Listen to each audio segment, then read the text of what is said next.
आदर्श शिक्षा निकेतन high school class 10th। हमने अभी तक स्पीच की, आपकी 2 पुस्तकें हैं ना 10th में, स्पीच और कृतिका। ठीक है, आज हम कृतिका का फर्स्ट लेसन करेंगे जिसका नाम है माता का आंचल। ठीक है, उससे पहले मैं बताऊंगी आपको कि जो आपके ये वर्ड दिए गए हैं, सब दिए गए हैं। जैसे यहाँ पर रेड उससे लिखा हुआ है तड़के, तो इसका जैसे तड़के के ऊपर टू लिखा हुआ है तो इनके वर्ड मीनिंग नीचे दे रखे हैं। तो तड़के माने होता है प्रभात, सवेरा। ठीक है, उसके बाद जैसे यहाँ पर दिया हुआ है लिलार। ठीक है, तो 3 नंबर डाल रखा, तो लिलार माने होता है ललाट, जो आगे का माथा होता है। तो ये जो वर्ड मीनिंग है ये आपको अपनी कॉपी में इसमें से देखकर लिखने भी हैं और साथ में इनका मीनिंग समझना भी है। ठीक है, अब हम पढ़ेंगे माता का आंचल।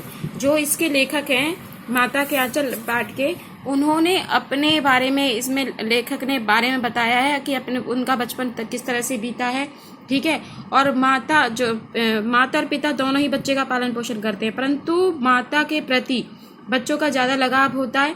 ठीक है, तो उसके बारे में ये बताया कि किस तरह से चोट लगने पर भी माता के पास ही बच्चा भाग कर जाता है, चाहे पूरे दिन वो अपने पिता के साथ ही रहे। ठीक है, तो उस बारे में बताया कि माता के बारे में इस लेसन में बताया गया है। ठीक है, जहाँ लड़कों का संग तहाँ बजे मृदंग। ठीक है, मृदंग माने होता है एक यंत्र होता है बजाने का। जहाँ बुड्ढों का संग वहाँ खर्चे का टंग। तो ये कहावत कही गई भाई, जो जहाँ लड़कों का संग होगा तो वहाँ मौज मस्ती होगी। ठीक है, जहाँ बुड्ढों का संग होगा तो बुजुर्गों का, उनको बेचारों को अपने खर्चे की पड़ी रहती है। तो हमारे पिता, लेखक कहते हैं कि हमारे पिता तड़के यानी कि सवेरे निपट नहाकर पूजा पाठ करने पर बैठ जाते थे। हम बचपन से ही उनके अंग लग गए थे।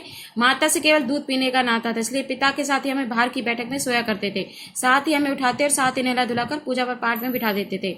हम भभूत होती है जो तिलक लगाते हैं, शिव जी का जो काली भभूत होती है उसको कहते हैं। ठीक है, उनके दिक करने लगते हैं और हंसकर जुझलाकर और कुछ डांट कर वह हमारे चौड़े लिलार मान होता है जो माथा होता है में त्रिपुंड होता है कि जैसे ललाट पर जो अर्धचंद्र का जो बना देते हैं उसका होता है। ठीक है, भभूत खूब खिलती थी, सिर पर लंबी लंबी जटाएं, भभूत हमारे से हम भोला बन जाते थे। यानी कि हमारे पिता क्या करते थे, हमारे उस पर वो लगा देते थे भभूत और उस पर हमारी चोटी बन जाती थी, तो हम क्या बन जाते थे, भंभोले की तरह बन जाते थे। पिताजी हमें प्यार से भोलानाथ कहते थे। तो लेखक क्या कहते हैं कि हमें क्या कहते थे, भोलानाथ कहते थे। क्वेश्चन आते कि भी भोलानाथ कहते थे।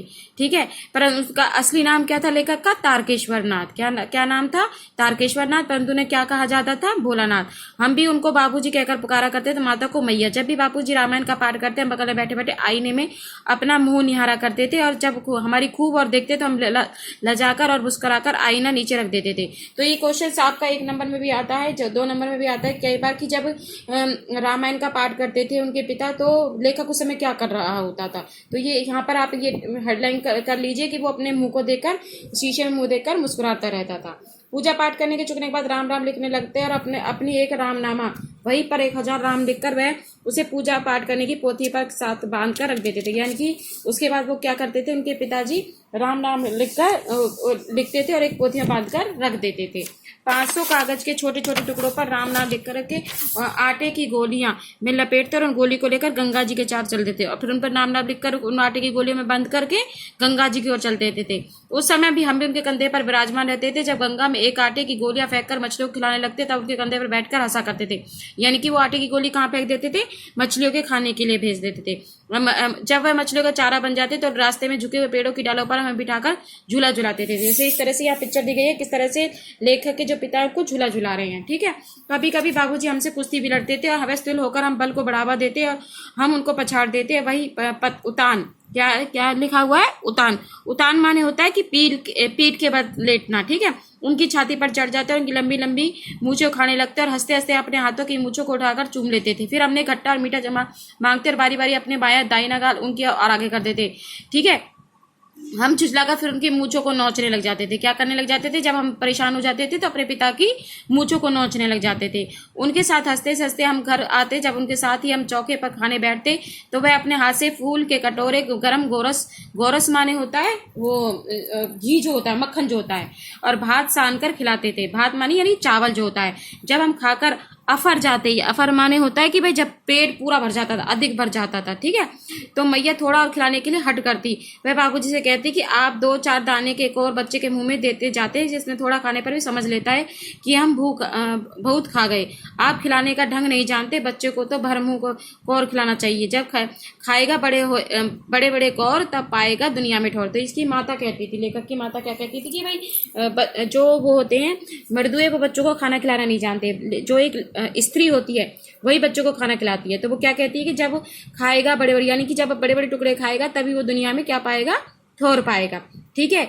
तो मर्दुए क्या जाने बच्चों को कैसे खिलाना चाहिए। तो ये उसकी माँ कहती है कि आदमी नहीं जानते कि बच्चों को कैसे खिलाना चाहिए, माँ ही जानती है। महतारी माने माँ ही जानती है कि बच्चों का पेट कैसे भरता है।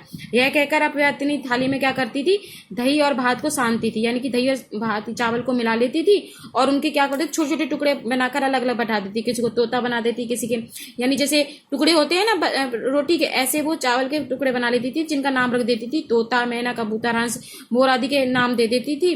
और हमसे कहती थी कि भाई जल्दी से खा ले, नहीं तो ये उड़ जाएंगे, ठीक है। पर हमें इन्हें इतनी जल्दी उड़ा जाते थे, यानी हम इतने जल्दी उड़ा खा जाते थे कि उनके उड़ने का ही मौका नहीं मिलता था। तो इस तरह से जो हमारी माता थी वो हमें किस तरह से भोजन कराती थी, ठीक है।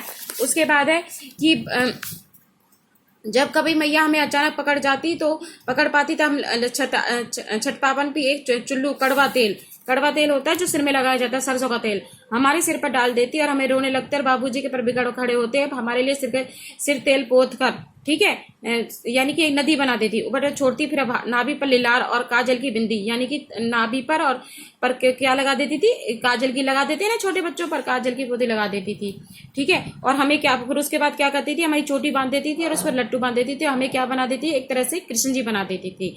बाहर आते ही हमारी बाट झोने वाला बालकों का एक झुंड मिल जाता। फिर हम जब बाहर आते थे तैयार होके तो हमारे जो दोस्त होते थे वो हमें मिल जाते थे, ठीक है। और हम सब कुछ साथियों को देखते ही उनको सिसकना, जैसे हम रोते रोते आते थे उनको देखकर भूल जाते थे कि मैया ने हमारे सिर पे कड़वा तेल लगाया। अपने मित्रों को देखकर हम भूल जाते थे। तमाशे भी वैसे ऐसे नहीं थे, तरह तरह के नाटक थे। जब हम चबूतरे पे खेलने जाते तो हमारे तमाशे भी नए अलग होते थे। चबूतरा का एक कोना नाटक बनता था। क्वेश्चन आता है भाई जो लेखक था वो किस तरह से अपने खेल खेलता था। तो ये वाला पैराग्राफ आएगा कि चबूतरे का एक कोना नाटक बनता था। बाबूजी जो छोटी छोटी चौकी पर बैठाकर नहलाते थे, नहाते थे, पर रंगमंच बनती थी और जिस चौकी पर बाबूजी नहाते थे वो हमारी क्या बन जाती थी, रंगमंच, यानी कि स्टेज बन जाता था। उस सरकंडे का कागज का चंदोया बन जाता था, यानी कि छोटा सा जैसे सामियान लगा देते हैं ना शादी में, ऊपर पर्दे लगा देते हैं, वो उसको कहते हैं। मिठाइयों की दुकान लग जाती, चिलम के खोचे, चिलम होती है ना जिसमें हुक्का पीते हैं। कपड़ों के थैलों में लड्डू के थैले के लड्डू, थालों में लड्डू यानी कि कंकड़ के लड्डू बना देते थे। पत्तों की पूरी कचौरी, और जो पत्ते होते हैं ना पेड़ पौधे की कचौरी बना देते थे। और फूटे खड़े के टुकड़ों के बताशे आदि मिठाई सजाई जाती थी। टिकरों बटे और जस्ते और छोटे छोटे टुकड़ों के पैसे बनते थे। हम ही लोग खरीदकार करते और हम ही दुकानदार बन जाते थे। तो क्या करते थे, हम ही ऐसी दुकान सजाते थे, हम ही तो खरीदते थे और हम ही क्या बन जाते थे, दुकानदार बन जाते थे। समझ में आ गया। तो ये पैराग्राफ्स आएगा भाई आपका एक नंबर क्वेश्चन आता है कि भाई चबूतरे पर उनके क्या क्या नाटक होते हैं, क्या क्या नाटक है वो खेल खेलते थे लेखक जो होते थे, ठीक है। आज के लिए इतना ही। नेक्स्ट जो पहरा है कि मिठाई की दुकान बढ़ाकर हम कैसे अपना घरौंदा घर कैसे बनाते थे, उसके बारे में कल पढ़ेंगे। आज के लिए इतना ही। एक बार आप लोग भी इस लेसन को अच्छी तरह से रीड करेंगे। Thank you.